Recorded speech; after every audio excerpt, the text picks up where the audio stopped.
జైశంకర్ అంతర్జాతీయ అంశాలు మాట్లాడతారు. పాకిస్తాన్ గురించినో, బంగ్లాదేశ్ గురించినో, చైనా గురించినో, అమెరికా గురించినో మాట్లాడతారు కానీ ఇండియన్ పాలిటిక్స్ గురించి పెద్దగా మాట్లాడరు. అట్టంటే ఆయనే ఒక కీలకమైన ఆరోపణ చేసుకొచ్చారు. సుప్రీంకోర్టు ఇనిషియేటివ్ తీసుకోవాల్సినటువంటి అంశం భారతదేశాన్ని దెబ్బతీయడానికి రాహుల్ గాంధీ కుట్ర చేస్తున్నాడు.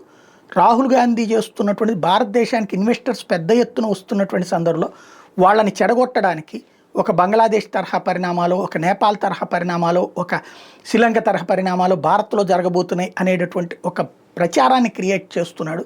ఇక్కడ లేనిది ఉన్నట్టుగా, ఉన్నది లేనట్టుగా సృష్టించే ప్రయత్నం చేస్తున్నాడు. రెచ్చగొట్టే ప్రయత్నం చేస్తున్నాడు. ఇది దేశాన్ని దెబ్బతీసేటటువంటి ఒక పెద్ద కుట్ర, దేశంలో వచ్చే పెట్టుబడుల్ని చెడగొట్టేటటువంటి కుట్ర అన్నటువంటి ఆరోపణ రాజకీయ నాయకుడు కానటువంటి దౌత్యవేత్తగా పనిచేసి ఇప్పుడు మంత్రి అయినటువంటి జైశంకర్ చెప్పుకొస్తున్నారు.